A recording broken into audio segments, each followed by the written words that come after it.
So now we went over the bed layout, the drain pipe, and the pea gravel. And like I said, that is number one important for the entire system. Now we're going to go over the filter fabric and the sand. The filter fabric and the sand are very mundane. There's only really one thing you have to take into consideration here.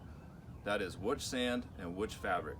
Now it's better to buy the more expensive fabric. Trust me, I've tried the name brand stuff from Home Depot and Lowe's, and I won't name it because I don't want to be dissing on any brands, but cheap weed mat is what it's called, filter fabric, it won't last. You have to have a very durable filter fabric. So let's get to that. So if you look in here, this is an 8-ounce non-woven, very particular, non-woven geotextile fabric. Now, what does all that stuff mean? Well, if you are an astronaut or an engineer and you can understand all that crazy terminology, good for you. But for us regular Joes, us backyard farmers, what that means is it's incredibly durable and it will not break down.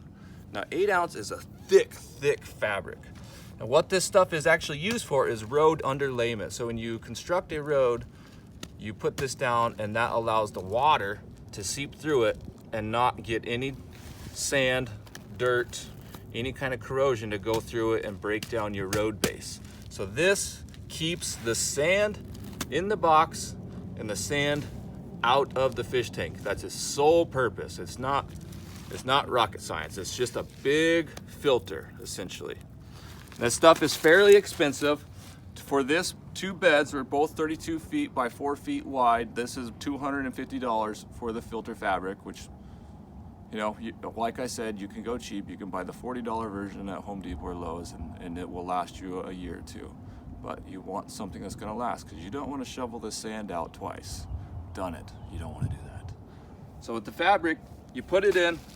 I like to make sure you have a couple inches from the top, because you don't want to see the fabric from the top once it's all finished. The fabric's kind of ugly looking. You know, you want to see a nice, clean looking plastic on the top. So just put it on there.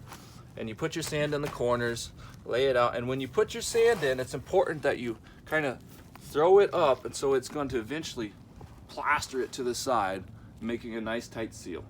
If you throw it in and you put it behind there, you're obviously going to get a big old lip right here, and the water can catch on that and run behind it and suck the sand down through the pipes. So you just lay it all out, and that's it. We'll go down to the other side and just to show you how it's laid on top of the pea gravel. So follow me to the other side.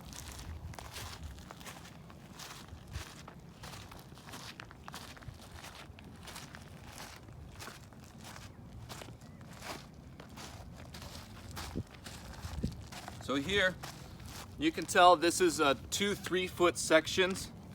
The only reason I did that is because I had this left over from a previous customer that only wanted a 3-foot bed.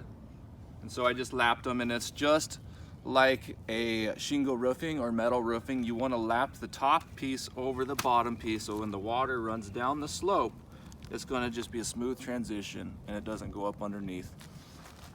If you look here, I left an unfinished section. So the fabric is just laid on top of your gravel with just that half of a quarter deep, not very deep. You just lay it out and make sure it's nice and smooth, your pea gravel. Put your filter fabric on around the entire circumference and fill it up with sand. Now it's best to have a whole bunch of your friends over to do the sand, because sand is heavy and it takes a lot of work, but it's cheap. It's very, very cheap, and it's very efficient. So that pretty much covers it for the way the sand beds work. If you guys have any questions, please feel free to ask. Ask. I'm happy to give the info out. Thanks a lot.